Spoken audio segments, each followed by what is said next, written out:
우리 집사님과 인사하겠습니다. 어떻게 인사합니까? 만나서 반갑습니다. 한 주간 동안도 형통하시기를 바랍니다. 편안하시기를 바랍니다. 오늘로 예배드리는 모든 성도들에게 하나님께서 복 주시고 지켜주시고 은혜와 평강 주시기를 주님의 이름으로 축원합니다.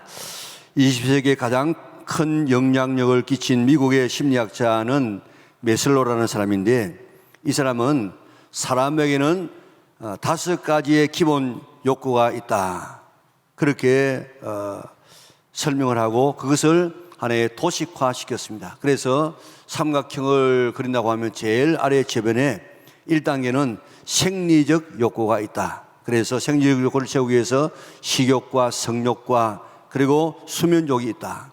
두 번째는 안정에 대한 욕구가 있는데, 이것은 주거에 대한 안정, 재정에 대한 안정, 건강에 대한 안정에 대한 욕구가 있다. 세 번째로는 사회적 욕구인데, 이것은 소속에 대한 욕구인데, 가족을 가져야 되고 친구와 관계를 가져야 되고 직장에서 직장에 대한 소속이 있어야만 안정감을 가진다. 네 번째로는 존경받고 싶은 욕구가 있는데, 명예욕이라든지 또 인정을 받고 싶어하는 이런 욕구가 우리에게 있다.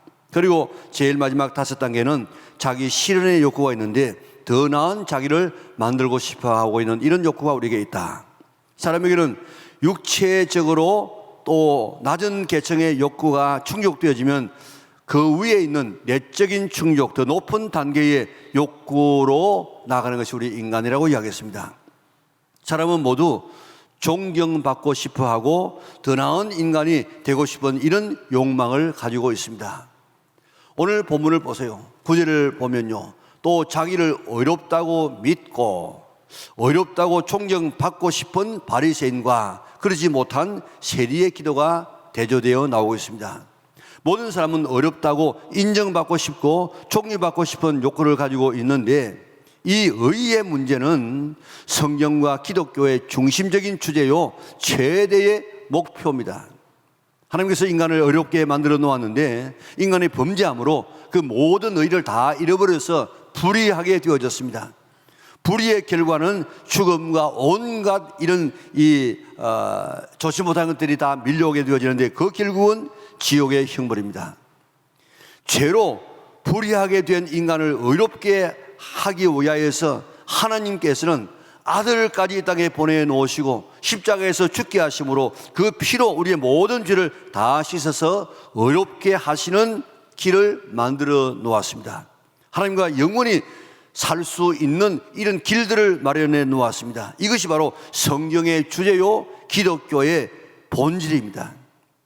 일반 세상에서도 자기의 의가 인정받지 못하면 살기가 힘들어합니다. 지금 터지고 있는 군대에서의 자살 보세요. 자기의 의가 손상을 입게 되었을 때에 자살로 자기의 삶을 마감하지 않습니까? 사람은 이렇게 어렵게 살고 싶고 어렵다고 인정받고 싶은 이런 욕구를 다 가지고 있습니다. 그런데 이 굉장히 좋은 욕구예요. 예를 들어 말하면 제일 첫 단계에 있는 우리 기본적인 욕구, 이게 없으면요, 우리가 생존이 안 되어져요. 그리고 그 다음에 있는 욕구, 안정에 대한 욕구가 없으면은 우리가 그저 불안전하지 않습니까? 사회적인 욕구가 없으면 이거는 뭐 소속감이 없어요. 마찬가지로 이게 우리가 좀 존경받고 싶고 더 나은 사람이 되고 싶어하는 이 욕구는 굉장히 좋은 욕구입니다. 이게 있기 때문에 더 나은 인간으로 자꾸 발전되어 나가게 되는 것입니다. 자, 그런데 오늘 그런 사람 중에 대표적인 사람이 바리새인들인데, 이 바리새인들은 이런 욕구를 가지고 있으면서 그 욕구를 잘 사용하지 못했어요. 그 욕구대로 노력하는 것이 아니고 그 욕구를 채우기 위해서 그런 외식을 해가지고 예수님으로부터 엄청난 이런 이 책망을 받지 않습니까? 바리새인은 분리된 자, 구별된 자라, 그런 뜻입니다.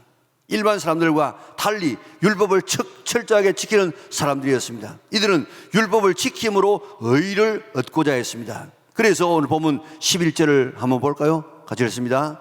바리새인은 서서 따로 기도하여 이르되, 하나님이여, 나는 다른 사람들 곧 토색, 불이 간음하는 자들과 같지 아니하고 이 세리와도 같지 아니함을 감사하나이다. 나는 일회에 2번씩 금식하고 또 소득의 11조를 드리나이다. 바리새인들은 토색하지 않았습니다. 불의하지 않았습니다. 또 그들 가늠하지 않았습니다. 세리와 같지 않았습니다. 금식하고 11조 함으로 나는 의롭게 되어야지, 이런 마음을 가지고 그런 것을 하지 않음으로 의를 추구했습니다. 그래서 율법을 열심히 지켰습니다. 율법을 지켰으니까 나는 의인이겠지 하고 자기 자신이 의인이라고 믿었다고 이야기하고 있습니다. 그리고 의인이라고 다른 사람부터 인정받기를 원했습니다. 그래서 자기는 그런 삶을 안 삶에도 불구하고 그런 삶을 사는 것처럼 외식을 하다가 예수님으로부터 책망을 받았습니다. 그런데 그 결과를 보세요. 우리 14절 같이 한번 읽어볼까요? 내가 너희에게 이르노니 이에 저 바리새인이 아니고 이 사람이 의롭다 하심을 받고 그의 집으로 내려갔느니라. 무릇 자기를 높이는 자는 낮아지고 자기를 낮추는 자는 높아지리라 하시니라. 아멘. 바리새인이 의롭다 하심을 받은 것이 아니라 이 사람이 누굽니까? 세리가 의롭다 하심을 받고 그의 집으로 내려갔다고 했습니다. 바리새인은 자기가 의롭다고 믿었습니다. 스스로 의롭다고 믿었습니다. 그러나 하나님은 의로운 자는 바리새인이 아니고 바로 세리다, 하나님께서 그렇게 평가하고 있습니다. 오늘 이 말씀을 통해서 내가 누구인지를 발견해야 됩니다. 바리새인은 자기가 아닌 자기를 붙들고 자기라고 지금 고집하며 살고 있지 않습니까? 하나님은 의롭다고 하지 않았는데 자기는 자기를 의롭다고 착각하고 믿고 지금 살아간다고요. 이런 착각하면 보통 문제가 아닙니다. 그 착각한 사람들의 대표가 마태복음 7장에도 나오는데, 내가 주의 이름으로 선지자 노릇했습니다. 내가 주의 이름으로 귀신을 쫓아내었습니다. 내가 주의 이름으로 큰 권능을 했습니다. 그러니까 내가 당연히 천국 가겠지요. 예수님은 이 불법을 행한 자들아 나를 떠나가라고 이야기했습니다. 그들은 착각하고 그들은 선지자 노릇을 가짜로, 귀신을 가짜로, 이런 많은 권능을 하나님의 뜻대로 하지 않았다고요. 그리고 마태복음 25장에 보세요. 염소와 같은 사람, 또 미련한 5시녀. 자기가 덩을 가졌기 때문에 덩 가졌으니까 당연히 천국에 들어갈 것이라고 착각했습니다. 착각하면 큰일 납니다. 내 아닌 나를 붙잡고 살아가면 안 된다 이 말입니다. 어렵지 못한 내인데 내가 어렵다고 믿으면 안 돼요. 죄 사함받지 못했는데 죄 사함받았다고 착각하면 큰일 납니다. 구원받지 못했는데 구원받았다고 착각하면 큰일 날 수 있습니다. 왜 바리새인들이 의롭다고 착각한 줄 아십니까? 왜 죄인이라고 한 세리들이 하나님으로부터 의롭다고 인정받은 줄 아십니까? 한 가지 차이. 하나님 앞에 서느냐, 사람 앞에 서느냐에 따라서 이런 엄청난 결과들이 나타날 수 있습니다. 칼빈은 말하기를 사람이 가져야 할 2가지 지식이 있다. 그 지식 중에 하나는 하나님에 대한 지식이요, 또 하나는 자기에 대한 지식이다. 그런데 하나님에 대한 지식이 없으면 자기에 대한 지식도 없어서 자기가 누군지를 알지 못한다고 이야기했습니다. 하나님 앞에 서 보아야만, 하나님을 알아야만 자기 자신을 알 수 있고 자기 자신이 보인다 이 말입니다. 2 사람이 성전에 올라갑니다. 성전에 왜 올라갑니까? 기도하러 갑니다. 왜 올라갑니까? 예배하러 올라갔습니다. 누구한테 기도하고 누구한테 예배드립니까? 하나님 앞에 기도하고 하나님 앞에 예배드리러 올라갔습니다. 그런데 바리새인은 하나님 앞에 있는 것 같지만은 자세히 보면 하나님 앞이 아니라 사람 앞에 있습니다. 하나님을 바라보는 것이 아니라 전부 사람을 보고 사람과 비교하고 감사를 하는 것 같지만은 그게 감사 아니고 자기 자랑으로 끝난다고요. 세리와 비교해 보니까 그래도 나는 토색하지 않는 것 참 감사합니다. 내가 불의하지 않는 것 감사합니다. 내가 가늠하지 않는 것 감사합니다. 세리와 다른 것 감사합니다. 1회에 2번씩 금식하는 것 감사합니다. 11조 정하게 드리는 것 감사합니다. 남과 비교해 보니까 내가 어렵게 보였습니다. 괜찮아 보였습니다. 그래서 자기를 어렵다고 믿었다는 것입니다. 그러나 착각이었습니다. 성경을 보면 예수님께서 바리새인들보다도 더 책망한 사람이 누구인지 한번 찾아보세요. 마태복음 23장에 보면요, 화 있을 진여 서기관과 바리새인들이 하면서 얼마나 이 사람들을 7번이나 그럼 저주하지 않습니까? 우리 한 가지만 볼까요? 마태복음 23장 33절 우리 같이 읽어보겠습니다. 뱀들아, 독사의 자식들아, 너희가 어떻게 지옥의 판결을 피하겠느냐. 아멘. 누구 보고 이렇게 심한 욕을, 누구 보고 이렇게 심한 저주를 한 적이 있습니까? 바리새인들에게만 이런 저주를 했다고요.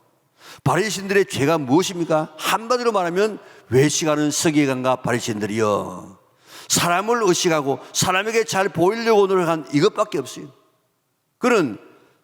그래서 그들을 자신을 이제 의인이라 그렇게 믿었다는 것입니다. 성경은 말합니다. 의인은 없나니 한 사람도 없다고 이야기했습니다. 바울의 경우를 보세요. 하나님 앞에 서기 전에는, 하나님을 만나기 전에는 자기가 최고로 의로운 사람인 줄 알고 예수 믿는 사람을 다 잡아 죽이려고 하지 않았습니까? 그런데 하나님 앞에 서 보니까 자기는 죄인 중에 괴수라고 고백했습니다. 성경은 말합니다. 만물보다 거짓되고 심히 악한 것이 사람의 마음이라고 했습니다. 사람과 비교해 보면 바리새인들이 다소 나을 수 있습니다. 그러나 하나님 앞에서 자신을 보면 의인이 아니라 죄투성임을 발견할 수밖에 없습니다. 그 거시고 그 거룩하신 하나님 앞에 서면 저절로 나오는 고백이 뭐겠습니까? 주여 나는 죄인으로소이다. 베드로의 경우를 보세요. 밤새도록 그물을 던졌는데 공이 한 마리 못 잡았습니다. 깊은 들어가서 그물을 내려 고기를 잡아라. 그러니까 베드로가 이 안 되는 일이지만은 순종해 보았습니다. 했더니 엄청난 고기를 잡았는데 2배에 가득할 만큼 고기를 잡지 않았습니까? 우리 같으면 뭐라 하겠습니까? 야, 횡재 만났다, 대박 났다, 내 한턱 쏘겠다, 이렇게 하지 않겠습니까? 그런데 그 엄청난 이 기적 앞에서 베드로는 뭐라고 이야기했습니까? 주여 나는 죄인으로소이다, 나를 떠나소서. 비로소 예수님 앞에 서 보니까 자기가 죄인 것을 깨닫고 하나님 앞에 선 자기를 바라보고 그렇게 절규하지 않습니까? 인간의 노력으로 아무리 해보아도 어렵게 되는 길이 없었기 때문에 하나님께서 독생자를 보내셔서 그의 피로 우리의 죄를 씻어서 어렵게 하시고 어린 양의 가죽으로 옷을 만들어서 우리를 입혀서 하나님 앞에 어렵게 설 수 있는 길을 만들어 놓았습니다. 그것을 받아들이고 수용하기만 하면은 인간의 모든 죄가 다 사함받게 되어지고 용서받지만은, 그러기 전에는 인간의 어떤 노력으로도 인간을 어렵게 할 수 없다는 것이 오늘 우리의 현실이고 성경의 가르침입니다. 아담과 하와가 범죄하고 난 다음에 무화과나무 잎으로 자기의 수치를 가리워 보려고 했습니다. 무화과나무 잎이 어떻게 옷이 되겠습니까? 그래서 사람이 양을 잡아서 가죽으로 옷을 만들어서 입혀 주었습니다. 이것이 하나님의 의의 옷입니다. 나는 누구입니까? 참 나를 발견해야 됩니다. 사람 앞에서의 나와 하나님 앞에서의 나를 보는 이런 하나님 앞에 선 나를 한번 볼 수 있기를 바랍니다. 히틀러 정권에 맞서 싸우다가 순교한 보네퍼, 참 유명한 수재입니다. 젊은 나이에 미국에 와서 공부를 하고 그 유니온 신학교에서 교수를 좀 해달라고, 제발 이럴 때 돌아가면 당신 안 되니까 여기서 하라고 그렇게 만류했지만은 지금 우리나라가 지금 어떤 형편이 되어 있느냐? 미치광이 운전수가 운전을 하고 있는다. 그런데 미치광이 운전수가 운전을 하니까 교통신호 지키겠습니까? 자기 마음대로 달린다고. 그러니까 건널목을 지나가던 사람 치여가지고 사람이 죽습니다. 그러면 오늘 교회는 뭐 하느냐? 교회는 그 미치광이 운전수가 지나간 뒤에 사람이 죽으면 그 사람 장례식이나 치러주고 다치면 병원에 데려가고 깨어지면 파손되어지면 그러나 고쳐주는 이런 일들을 하는 것이 오늘 독일 교회의 현실인데, 오늘 교회가 뭘 해야 되느냐? 그 미치광이 운전수를 그 차에서 끄집어 내리고 온전한 운전수를 올려놓는 것이 교회가 해야 될 책임이다. 그러면서 그는 그 독일에 돌아가서 그 미치광이 운전수인 히틀러를 끌어내리기 위해서 그 히틀러 암살단에 가담했다가 발각되어 가지고 젊은 나이에 형장의 이슬로 사라지지 않습니까? 그리고 그는 자타가 다 공인하는 정말 존경하는 추앙하는 그런 순교자로 있는데, 그가 감옥에서 쓴 나는 누구인가 하는 이런 이 시를 썼다고요. 참 우리 자신을 한번 돌아보게 하는 그런 참 좋은 그런 시인데 제가 읽어드리겠습니다. 나는 누구인가? 사람들은 종종 말하기를 내가 감방에서 걸어 나올 때 마치 영주가 자기 성에서 나오듯 침착하고 활기차고 당당하다고 하는데 나는 누구인가? 사람들이 종종 말하기를 내가 간수들에게 말을 건넬 때 마치 내가 명령하는 사람인 양 자유롭고 다정하고 분명하다고 하는데 나는 누구인가? 사람들은 또 말하기를 마치 내가 승리에 익숙한 사람인 양 불행한 나날을 견디면서 평화롭고 미소를 지으며 자연스럽다고 하는데 나는 정말 다른 사람이 말하는 그런 사람인가? 아니면 내 내가 알고 있는 그런 사람인가? 세상에 갇힌 새처럼 불안하게 뭔가를 갈망하다가 병들고 목이 졸린 사람처럼 숨가쁘게 몸부림치고 색깔과 꽃과 새소리를 그리워하며 친절한 말과 인간다운 친근함을 그리워하고 사소한 모독에도 분노에 떨며 큰 사건을 간절히 기대하고 멀리 떨어진 친구를 그리워하다 낙심하며 슬퍼하고 기도하고 생각하고 글을 쓰는 일에 지쳐 허탈에 빠지며 의기소침해하여 모든 것과 작별하려는 그런 존재, 나는 누구인가? 전자인가 후자인가? 오늘 이런 인간, 내일은 다른 인간인가? 타인 앞에서는 위선자이고 자기 자신 앞에서는 경멸할 수밖에 없는 가련한 존재, 나는 누구인가? 이 고독한 물음이 나를 비웃는다. 내가 누구인지 오 하나님 당신만이 아십니다. 나는 오직 당신의 것입니다. 모든 사람이 자기를 영웅이라고 순교자라고 독재자와 맞선 용감한 신앙인이라고 조롱했지만은 보네포는 정작 자기 자신을 바라볼 때 그런 존재가 아니라고 이야기했습니다. 다른 사람이 볼 때는 용감하고 평화롭고 친절해 보여도 자기 자신은 늘 지치고 불안에 떨고 다른 사람의 작은 말에 쉽게 상처를 받으며 인간적인 정에 굶주린 한 인간일 뿐이라고 그렇게 고백하고 있습니다. 그렇다면 지금 우리는 어떻습니까? 하나님 앞에서 나는 어떤 사람인가? 다른 사람이 보는 사람 앞에서 나는 누구인가? 내가 나를 바라볼 때 나는 누구인가? 다른 사람과 비교해 보면 다소 나을 수도 있습니다. 그러나 하나님께서 보시면 도토리 키재기에 불과합니다. 사람의 눈으로 바라보면 구데기가 무슨 예쁜 구데기가 있던가요? 예쁜 미남 구데기가 있고 미녀 구데기가 있던가요? 다 구데기 보면 다 징그럽고 보기 싫은 것이 구데기입니다. 하나님 앞에서 보면 모든 사람은 다 죄인이고 속된 인간이고 하나님 앞에 세리처럼 자기 가슴을 쳐야 되는 그런 이 비참한 존재인데, 오늘 우리는 마치 오늘 바리새인들처럼 오늘 내가 의롭게 생각하고 다른 사람을 재단하고 다른 사람을 책망하고 다른 사람을 비판하는 이런 입장에 설 때가 얼마나 많습니까? 바리새인들은 자기 가슴을 치는 것이 아니라 남의 가슴을 쳤다고. 남의 가슴을, 저 불의한 자들의 가슴을 치고 저 토색한 자들의 가슴을 치고 저 가늠한 자들의 가슴을 치고 세리의 가슴을 쳤습니다. 자기 가슴을 쳐야 하는데 며느리 가슴을 치고, 자기 가슴을 쳐야 되는데 시어머니의 가슴을 치고, 자기 가슴을 쳐야 되는데 남편과 아내의 가슴을 칠 때가 있지 않습니까? 이제 하나님 앞에 설 수기를 바랍니다. 사람 앞에 서지 말고 기도할 때, 예배 드릴 때 우리는 하나님 앞에 설 수기를 바랍니다. 프랜시스는 이야기했습니다. 하나님을 바라보는 자는, 하나님 앞에 선 자는 겸손하지 않을 수 없다.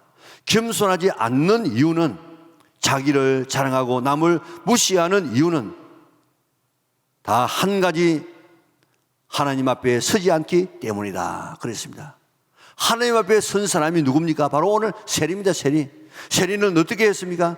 하나님이여 불쌍히 여기소서, 나는 죄인으로소이다.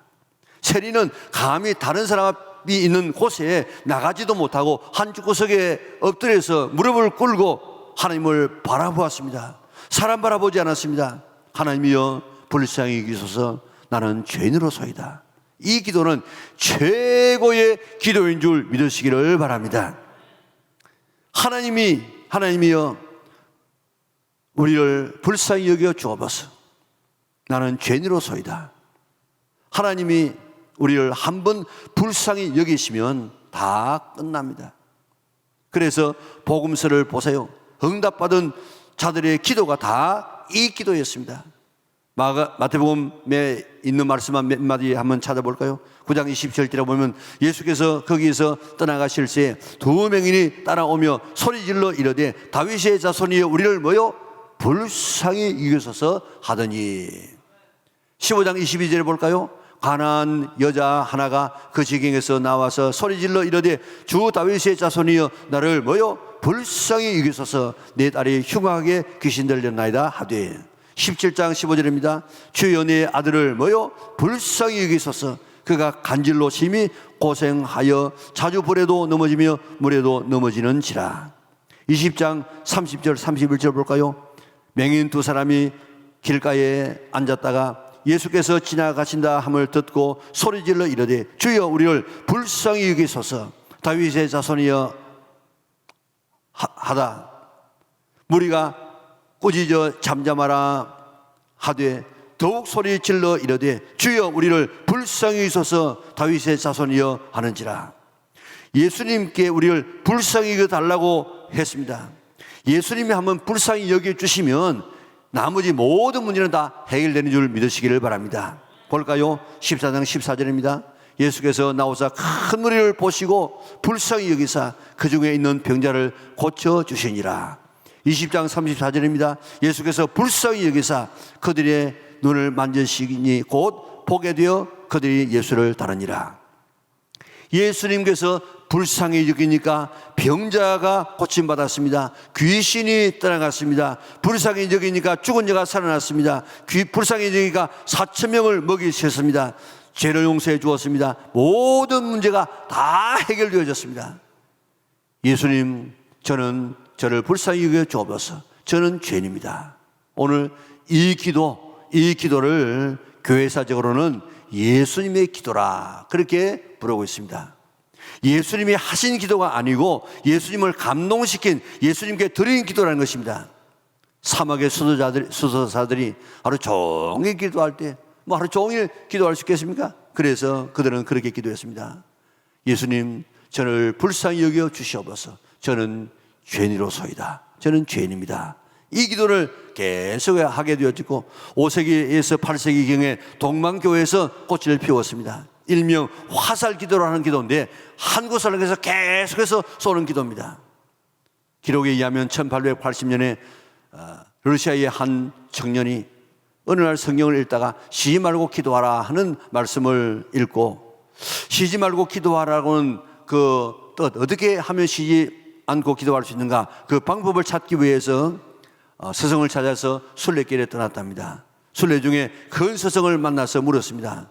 어떻게 하는 것이 쉬지 않고 기도하는 방법이 될 수 있습니까? 그렇게 물었더니 이분이 이야기합니다. 예수님, 저를 불쌍히 여겨 주시옵소서. 저는 죄인입니다. 이 기도를 하루에 12,000번 정도 하라고 하더랍니다. 그래서 시골 청년은 스승의 말씀을 따라서 하루에 12,000번 이상을 기도하기를 시작했습니다. 반복했습니다. 그러는 동안에 그 청년은 하나님을 만났습니다. 하나님과 하나가 되어졌습니다. 그리고 하나님 주시는 이런 기쁨과 평안을 누렸다는 기록입니다. 우리의 한 번 이런 기도, 예수님, 저를 불쌍히 여겨 주시옵소서. 저는 죄인입니다. 하는 이 기도를 한 번 하는데 얼마나 걸리는가 하면 한 3초 걸립니다. 3초. 1분 하면 한 20번 할 수 있습니다. 60분이면 1200번을 할 수 있습니다. 12,000번을 하려고 하면 10시간 기도해야 됩니다. 우리 그렇게는 못해도 우리 앞으로 한 주간 동안에 1200번, 1시간은 한번 해보십시다. 그러면 놀라운 결과가 나타나게 될 것인데 그걸 우리가 간증으로 우리 교육자들에게 좀 내어주었으면 좋겠습니다. 우리가 드리는 이 기도, 우리가 드리는 이 모든 이 예배, 이거 정말 우리가 한번 평가해 보세요. 정말 하나님께서 내 기도, 내 예배를 어떻게 평가하실 것인가? 이 사람이 어렵다 하심을 받고 그의 집으로 내려갔다. 예수님께서 그렇게 평가하고 있지 않습니까? 이 말은 오직 세리만이 하나님 앞에서 죄를 용서받고 의인이라고 인정받고 하나님의 임재를 경험하고 성전을 떠나서 자기의 집으로 내려갔다는 것입니다. 예배는 이런 하나님과의 교제, 이런 하나님 앞에서의 의롭다 하심을 받는 죄 사함, 이런 하나님의 임재, 이것을 경험해야만 참된 예배가 될 수가 있습니다. 참된 신앙이 될 수가 있습니다. 바리새인의 기도와 예배는 사람 앞에서 자기 독백이고 자기 자랑으로 남과 비교하는 하나님과 아무런 관계가 없는 교제가 이루어지지 아니하는 그런 기도와 예배를 드렸습니다. 그러나 세리는 하나님의 위로와 하나님의 용서와 하나님의 의롭다 하심과 하나님의 임재를 경험하고 집으로 내려갔다는 것입니다. 우리 영락에는 모든 성도들의 이런 예배 생활이 다 하나님 만나기 위해서 하나님 앞에 예배드리기 위해서 오늘 이 장소에 왔는데, 어떤 사람은 세례받은 사람도 있을 수 있고 어떤 사람은 바리새인 같은 이런 예배, 이런 기도를 드릴 수가 있는데, 우리 영락에 있는 성도들은 한 사람도 빠짐없이 바리새인 같이 사람 앞에서 예배드리지 말고 세리처럼 하나님을 상대로 해서 예배드려서 다 오늘 본문에 있는 것처럼 의롭다 하심을 받고 집으로 내려가느니라 하시는 세례와 같은 이런 평가를 받을 수 있는 우리 영락의 온 성도들 될 수 있기를 주님의 이름으로 축원합니다. 하나님의 위로와 하나님의 용서와 하나님의 의롭다 하심을, 하나님의 임재를 경험하는 예배를, 신앙생활을 할 수 있는 우리 영락의 온 성도들 될 수 있기를 바랍니다.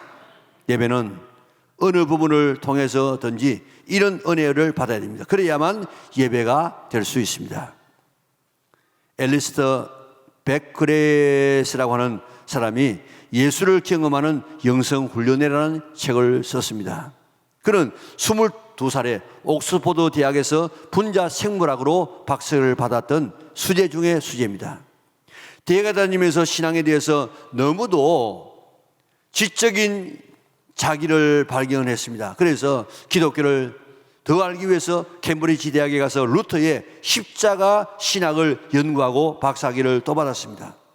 그럼에도 불구하고 여전히 하나님을 믿는 것을 지식적으로만 아는데 그쳐있는 자기를 보고 루이스의 책을 읽고 도전을 받았지만 해결되지 않았습니다. 그래서 옥스포드 대학에서 신학학위를 하던 중에 가장 중요한 부분이 자기에게서 빠져 있음을 깨달았습니다. 예수 그리스도에 대한 정보만 내가 축적하고 지식만 알았지 그리스도와의 인격적인 관계가 없었다는 사실을 발견했습니다. 마치 바울이 다메섹 도상에서 예수님을 만나기 전의 모습처럼 그게 자기의 모습이라. 그래서 이 바울은 부활하신 주님을 체험하고 만난 다음에 인생이 바뀌어졌는데, 자기도 아직도 이 예수님을 만나기 전에 바울처럼 그런 처지였습니다. 자기의 삶에 살아계셔서 임재하시며 만나주시며 교제하시는 이런 예수님을 그는 경험하지는 못했습니다. 그래서 기독교 영성을 연구하기 위해서 성 버나드, 안셈, 루터, 칼빈 그리고 로열라 등의 이런 경건 서적을 읽고, 그들은 하나님을 인격적으로 만나 교제하며 신비로운 경험을 했던 사람인데 이들은 어떻게 신앙생활을 했는가 보기 시작했습니다. 기독교는 이론적이거나 지어낸 이야기가 아니라 하나님을 만나는 것이 핵심인 것을 알고 그들이 취한 경건의 방법을 그대로 한번 따라 보았습니다. 그랬더니 맥거레스 역시 하나님의 임재를 체험하는 그런 사람이 되어졌습니다. 하나님과 예수님과 성령님에 대해서 지식이 아니라 경험적으로 알아야만 이게 참 신앙임을 깨닫게 되어졌습니다. 인간적인 노력으로 어려워지는 길이 없기 때문에 하나님께서 그 길을 마련해 놓았습니다. 예수님을 믿음으로 어렵게 되는 진리를 받아들일 때에 어려워지는 기독교의 핵심을 그는 비로소 체험하게 되어졌습니다. 우리도 맥그레스처럼 하면 좋겠지만은 그렇게 안 해도 세리의 기도를 본받을 수 있기를 바랍니다. 하나님, 예수님, 저를 불쌍히 여겨 주시옵소서. 저는 죄인입니다. 이 예수님의 기도를 우리 한번 해보자고요. 이 기도를 진지하게 하게 될 때, 가장 겸손한 자세를 가지고 하게 될 때 죄사함의 은총과 의롭다함의 은총과 하나님을 만나는 하나님의 임재를 경험하는 아름다운 우리 삶이 되게 될 줄 믿습니다. 하나님이 높여주는 은총을 받게 될 줄 믿습니다. 본문에 나오는 바리새인과 세리의 기도는 그때만 있는 것이 아니고 지금도 오늘 우리 예배드리는 이 장소에도 이런 구분이 될 수 있습니다. 우리의 예배 속에서도 어떤 사람은 바리새인 같은 그런 예배를 드리고 어떤 사람은 세리와 같은 그런 예배를 드리고 있습니다. 바리새인처럼 신앙의 형식을 갖춘 것으로 어렵게 되려고 하지 말고, 남과 비교해서 어렵다고 인정받으려고 하지 말고 하나님 앞에서 예수님, 저를 불쌍히 여겨 주옵소서. 저는 죄인입니다. 겸손한 기도를 드려서 죄의 사함을 받고 어렵다고 인정을 받고 하나님을 만나는 은총을 받고 하나님이 높여주는 이런 은총을 받고 집으로 돌아갈 수 있는 우리 영락의 온 성도들 될 수 있기를 주님의 이름으로 축원합니다.